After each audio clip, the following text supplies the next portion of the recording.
Hello and welcome everybody to the Prosperity and Recovery Radio Show here at City of Angels. And here we are again on a Monday. And, it's great to be here. And this is Rich Alexander, and I'm a person in long-term recovery. And what that means is I haven't had a drink or a drug in 26-plus years. And I'm also a consultant and the owner of Addiction Recovery Management and Marketing. And tonight, we've talked about a number of topics in prosperity and recovery, and the topics really, revolve around having and living a well-rounded life in recovery, and whatever that recovery means to you. And what we've learned is that when people think of prosperity, the first thing that comes to mind is financial prosperity. And I think the whole idea here is to really have prosperity in all the different areas of your life, including your career and financial and social and family and physical and mental and spiritual. How do you have spiritual prosperity? How do you have mental prosperity? People just don't think of these things. And so we're going to be talking about that. And, the show's been on a hiatus for a while, and we're going to go, the reason for that hiatus is my wife and I had a baby in November. And so, that's very exciting, and having a baby in recovery is just a joy. And we're going to be really talking about that and having prosperity with the family. And so, we'll get to that. We're going to jump right into that, and we have a guest today, and I'm going to introduce Allison from City of Angels. And welcome, Allison. It's great to have you here. And why don't you introduce yourself real quick? Hi, Rich. It is great to be here. It's great to be here. I am a volunteer at City of Angels. I do the marketing. I'm Director of Marketing and Communications. Have been with City of Angels for a little more than 6 years. Came in shortly after the group was founded. And do a lot of things, really, in addition to the marketing. I work with the volunteers, do a lot of outreach, community outreach, and do a lot with the radio station. And I am just so excited to come on the show tonight and talk with you guys about your family and about the baby. Thank you, Allison. And I know you got to meet Sophie over at the City of Angels Christmas party, and she got to meet Santa, and we have, just fantastic memories and pictures, and had a lot of fun that day. So, okay, let's get started. And, I want to remind everybody, as you sit here, and people get concerned about, prosperity and recovery, and am I supposed to have a great life, after I've been bad or wrong or whatever these horrible things people think of themselves after being addicted to drugs and alcohol. And let me be the one to tell you, yes, you're supposed to have a great life. And you can stay clean, sober, and free and help others. And so, it's real important to, go beyond that, that stuck thinking. And so I just want to remind people that, staying clean is the priority.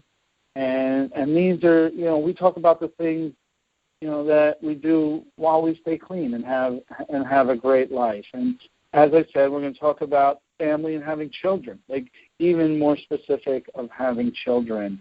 And, I'm a person, excuse me, that had a child at 52 years old. And this is not, on the normal curve. I don't think I was ever on the normal curve. And I was someone, in recovery, and I got married at 50 years old. I had never been married, and relationships had been a challenge for me, to say the least. And, I think, as my recovery progressed, I finally got to the point where I was staying out of relationships and doing the work on myself of, what's going on, what are my issues, and, working the steps, going to counseling. And these things really, really help. And I think the other thing I struggled with when I was younger is just staying in relationships. And we know that, this is the Valentine's Day season, and, people, these things are on everyone's mind. And, I used to remember staying in relationships because I was so fearful of being alone. Like the relationship wasn't good for me or them. And, it just, that fear was paramount. And so I finally got to the place where I wanted to be with someone who wanted me and I wanted them, instead of making, things work that really didn't work. And so, having the child, is definitely something, we prepared for and we wanted and struggled to have. So we'll be talking about all that today. And Allison, I think you had a few things in mind to speak to today. Why don't you, say a few things on the topics we had prepared for? Yep. Well, one of the reasons why I thought this would be such a great thing to talk about today is because throughout the years, people all over the world have thought of children as wealth. They've thought of children and large families as their prosperity. Whether it was kings having heirs to the throne, whether it was people who worked the land, farmers who wanted large families and kids to help them with that, whether it's people who wanted children to help them in their businesses. Children have always been thought of as wealth. They've always been thought of as wealth. And I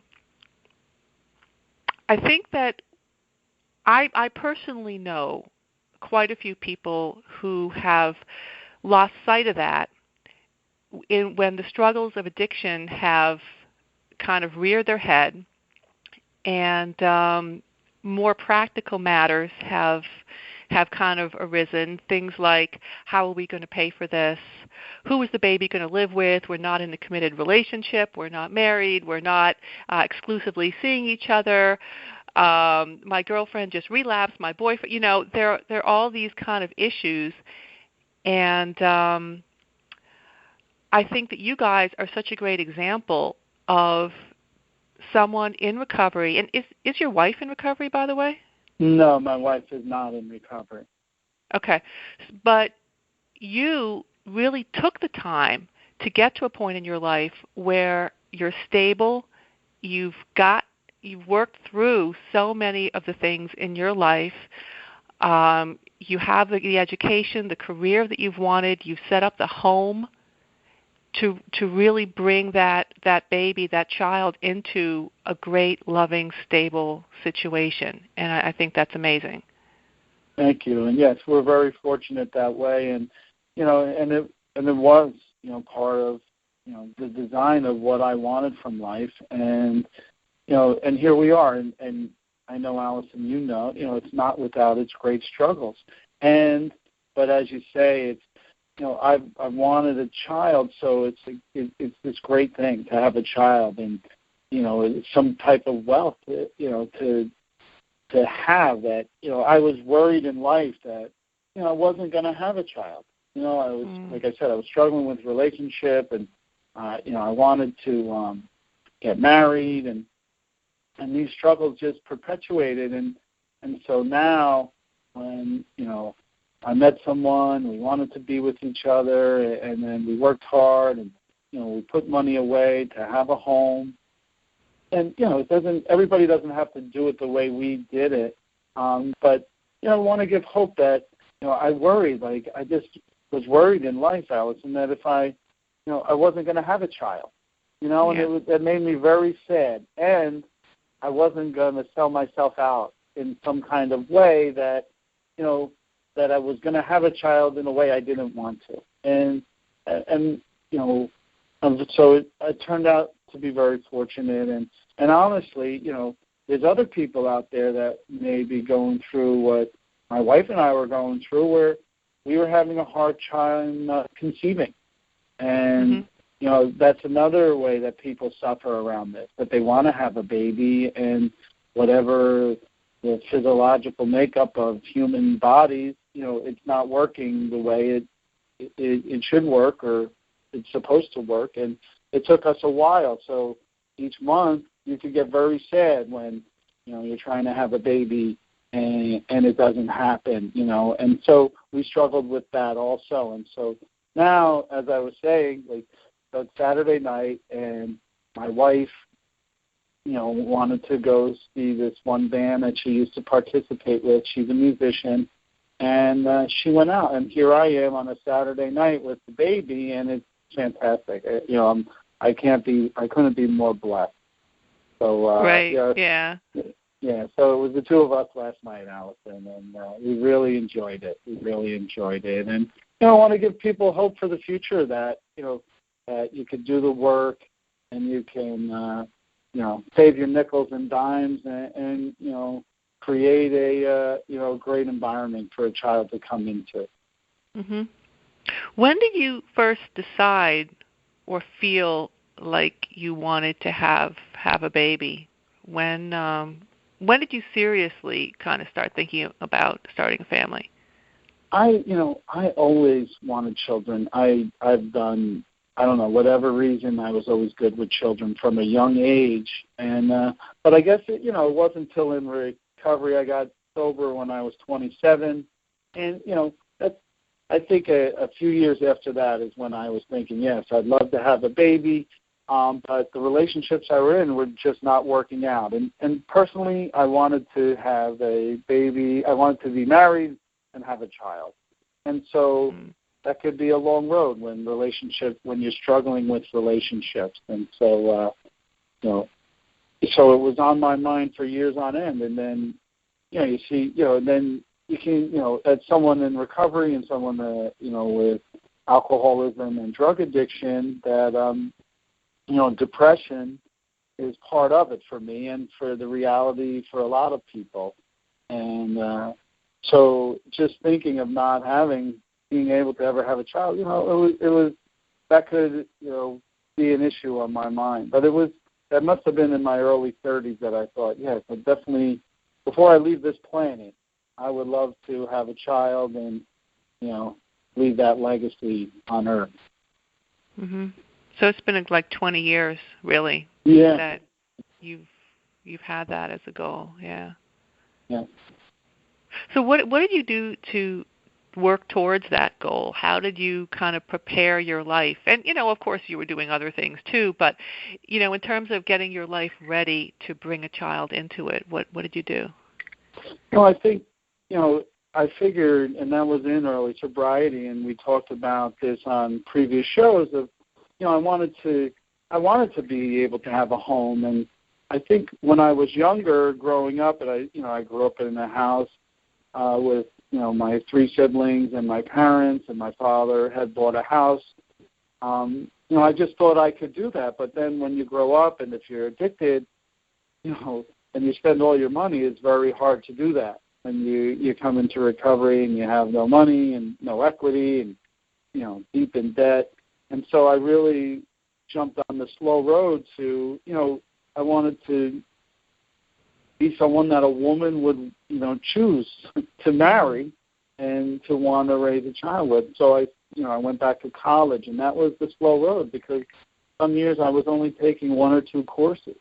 And so if you look at your journey and you think, wow, I want to attract someone and have some money to put aside, it was a very slow road. But what I learned in, my active addiction is that, I'm thinking of these things are going to happen quickly, and jumping on the slow road was definitely the way to go, and getting the degrees and building my self-esteem, and getting to the point where I didn't need to be in a relationship, right. And that I was okay by myself, and that and I could be responsible. And people hear the word responsible, and it's like, oh, boring, and it's definitely not that. And being responsible, and even when I had some money, that I didn't spend it all, but I did do things that were fun, and then continuing those journeys. And because nowadays it can be a real struggle to put together some financial freedom to set up a family, and or to be ready for the family. So I think that was my goals. And then also going to counseling and dealing with the stuff that I was dealing with. When you go into relationships and then you have the same issue over and over, and I think the younger you, or when I was young, that you're apt to blame the other person, right? It's their fault, it's this. But when you're in relationships over 10 years and then the problems are the same, every time start to learn that maybe it's me. And go into counseling, to learn how to deal with that. And I remember my counselor explaining to me, because I would explain how women treated me, and he told me if I parachuted you into Arizona and then you got settled and you met a girl, you would have the same issues. It's not the girl, Rich. And it was hard to hear. Smart counselor, right? Yeah. Yeah, it's hard to hear. You want to blame people and not take responsibility. So that was the other part of it, really taking the responsibility for when there's issues in the relationship, I have to take on 100% of my part. And it's much easier to blame the other person. And that's just that was the road that had me going into, not into any long-term relationship. Mm-hmm. So those were the two aspects, main aspects. So I think, we're talking about this, and I know, Allison, you have a daughter of your own. And I do. You do, and I'd love to hear, what you'd like to share with us about that. Well, my daughter is 27. I have just one child. That's her. And she's great, actually. She's absolutely great. I'm going to be seeing her in a few days. She's spending Valentine's Day with her boyfriend, but I'll be seeing her later this week. Fantastic. But I had her when I was pretty young. I was 24 when I had her. And even though I had graduated from college, I had a bachelor's degree, and I was married, I felt so unprepared. Because I had a lot of issues too. You can't really grow up in this world without some issues. You just can't. I agree. And 20s, I don't know a lot of 20-year-olds who don't have some stuff to work through. And I felt at that time that I was just really not ready to have a family, but my husband was 10 years older than me. So he did feel ready, and I didn't. And I did go through a lot of years where it was definitely a learning experience. It really was. And I got to hand it to my daughter. Boy, she taught me some things, too. She did. And she's a wonderful woman now. She is a wonderful, I can't call her a young lady anymore because at 27 she is definitely her own woman, and she is absolutely a great person. But if I had it all to do over again, I would have waited a few years until I was more settled and I was in a career that I was really happy with, and I was starting a family from a place of strength myself. So that's another reason why I have so much respect for you waiting as you did. I think that you just have so much more to bring to a family, to that young person's life, because of everything that you've been through and you've worked out in your own life. I mean, what an amazing dad. Oh, my God. Thank you. Yes, and, she's going to have a great life, really. Yeah, and it's at that point in life where I want to give a child attention, that's important. And, so I hear what she's saying, and, and she is going to have a great life. And we all know, as you say, we all know what goes with life, and she's not going to show up in her 20s without things to deal with, right? But that's definitely part of life. But you mentioned that your daughter taught you a few things. How do you mean? Did you have any specifics around that? Oh, let's see. Wow, what didn't she teach me? I was a pretty patient mom. I have to say, I was very patient. But she was her own person right from the start. When she was 2, when she was actually less than 2, she wouldn't let me dress her. She picked out all of her own clothes. That's how strong her personality was. That's how strong her preferences and her willpower were. And for a while, I did try to impose my thoughts and beliefs on her. Not so much with the clothes. I could let that go. And food also. She had her own ideas about what she wanted to eat. All right, I let that go too. But there were some things that I had a much harder time letting go. Things like I felt that she should do well in school. I felt that if she did well in school, she would have a better chance at a good job. I think a lot of parents do feel that way. So, yeah, for sure. Definitely I was not the only one. But at the same time, when you force something on someone, especially someone like in my daughter's case with a very strong will, a lot of times they oppose you just because. And she made it very clear that she was not going to do what we wanted, do what I wanted, just because I wanted it. Even when I explained my thought process to her, why it would help her if she got better grades and so on, at a certain point I realized I had to let go of that too. I really had to let her find her own way in everything. That's a beautiful lesson. She did. Yeah. She did find her own way. Now, she definitely had a few bumps on the road, and I don't feel that it's my place here to share that part of her story because it is her story. But suffice it to say that, I'm at City of Angels for a reason, Yes. And my daughter had a few bumps, but she made it through them in the way that she chose. She picked her path. Amen. And so I think that was the biggest lesson. And it's really hard to let go of someone who you love so much when you see them doing things that you believe are not in their best interest. That's really hard. The food and the clothes I really didn't care about. The grades in school I cared about.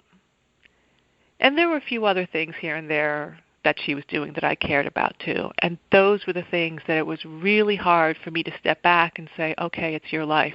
You've got to make the decisions. You've got to live with the consequences, good or bad. And it can also be hard when you see people who you think are not doing the right thing and life is working out for them. Because then you tend to think, oh, well, they're going to fall. Just wait, they're going to fall so that I can be right. So there were a lot of layers of all this that I had to experience. And I still am to a certain extent. I don't know that we're ever done with all of our lessons, but I do feel that I've already learned a lot of really valuable ones from her, and that has been absolutely amazing. That's beautiful, and really appreciate you sharing that. And I know it's personal, and I know it's it's just this talking about letting go is what a lesson that we're all continuing to learn, and just dealing with our own stuff, but as a parent with a child and with all these expectations and what you want for them, and it's definitely I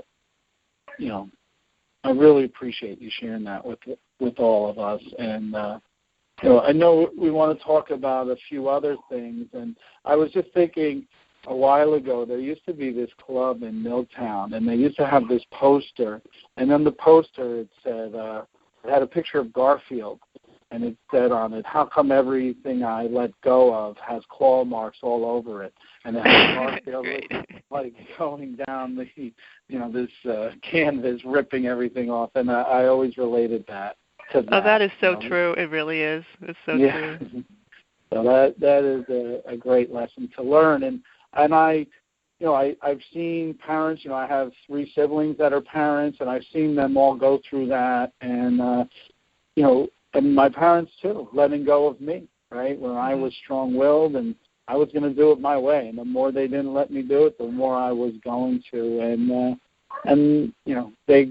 they had to learn to let go, and I had to learn to let go.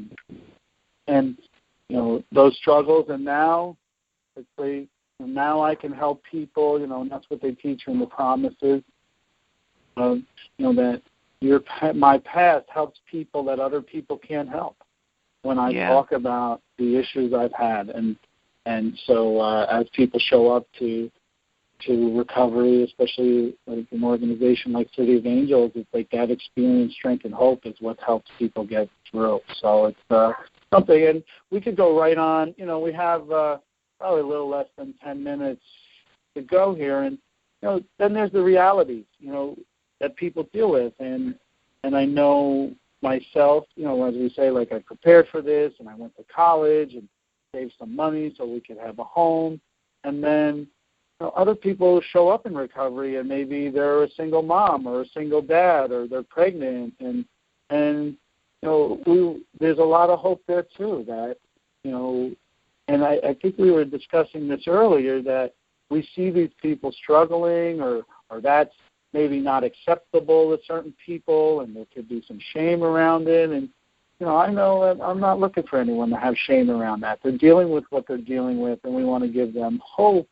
And we see what they struggle with, but maybe you're not there with them on Sunday afternoon when the single mom who's struggling and is just having this beautiful afternoon with their child and loving them and taking them to the park or sitting on the beach with them and creating memories with this child. That the child, like, I didn't know when my parents were struggling and they didn't have a lot of money for us. And later in life, my mother told me, if it wasn't for your aunt, I don't know how we would have gave you shoes for, to start school.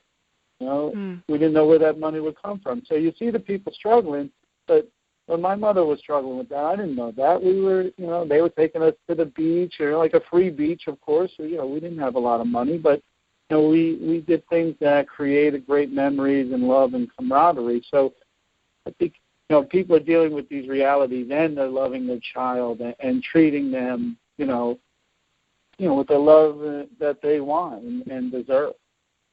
Yeah. Yeah, and children do lift us up and motivate us. I do know people who got clean because of their kids, because that gave them the motivation to change their lives. I know people who change their lives in other ways, change their jobs, clean things up in different ways because they wanted to make their life a better place for their kids. They wanted to give their child as good a life as they possibly could. Yeah, that motivation is, from the child and wanting them to have a life. You always want your child to have a better life than you, or the best life they can, can have. And, that definitely can spur things on. And even myself, I want so much for my daughter. And, as someone who gave up a job with lots of money and to get to really deal, with creating this organization of my own and having a job of my dreams, I could get scared, like, is she going to have money for college? Is she going to have money so the next generation can do as well as us? And, so that's spurring me on, too, to make sure that, I got to get out there and make things happen, and not just for me, but for her. And, and without any shame and guilt, right? Like really coming from the prosperity. Like you want to move forward and taking a few steps back and not making decisions just because of money, because we want to be happy. And having happy parents is really a great thing for a child. And, and so when people come to organization like City of Angels and they're a parent and they get clean, how great is that for the child? What better gift could a child get than a sober parent? And especially even at 5 and 7 years old, the children are so smart. It's too scary how smart they are, and they know what's going on. And so when they get that gift, they really appreciate it. They know the difference. They know the difference. And, and they can start to feel that love and start to receive love from someone. So, from a parent. Yeah, I was just remembering when you guys came into the City of Angels Christmas party, and you brought Sophia up to the radio station. Yes. You were holding her. She was so small. She must have been just a few weeks old at that time. Yes. But, the way that you could just see how much you loved her and that bond, and that was really cool to see. That was really great. Yeah, and, to have someone, like, the greatest gift I could ever receive is sobriety and recovery, because without it I'd be dead, right? And then to get this gift too, to end up with someone I wanted to be with and have a child with, and then having that child, it's just, the miracles just continue to grow. And so I encourage anybody out there with a child, I think we can really wrap it up here that, we know the realities, and you can struggle, and it's not perfect, and maybe you ended up where you are, and that's not how you planned it. And you can still get help. There's people who want to help. They want to help you with your child. They can help you create memories with them, and just have an amazing life for yourself, and then for them. And as you start your journey or continue your journey, you're looking at where you struggle in relationships, etc., and take a good look at yourself, and own that part that you need to own. So thanks so much, Allison. I know this topic just seemed timely to bring the Prosperity and Recovery radio show back on the air at City of Angels, and so we'll be, I want everyone to, look forward to our next show. And I don't know if you have any closing remarks, Allison. Just thank you. Thank you for having me on, and it was great to hear more of your story. I always enjoy hearing your story, but this particular chapter really lifted my heart. So thank you for the opportunity and having me on.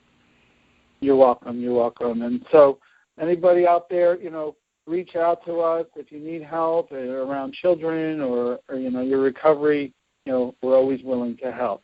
So until next time, we're signing off here from Prosperity and Recovery Radio at City of Angels. All right, everyone, have a good night.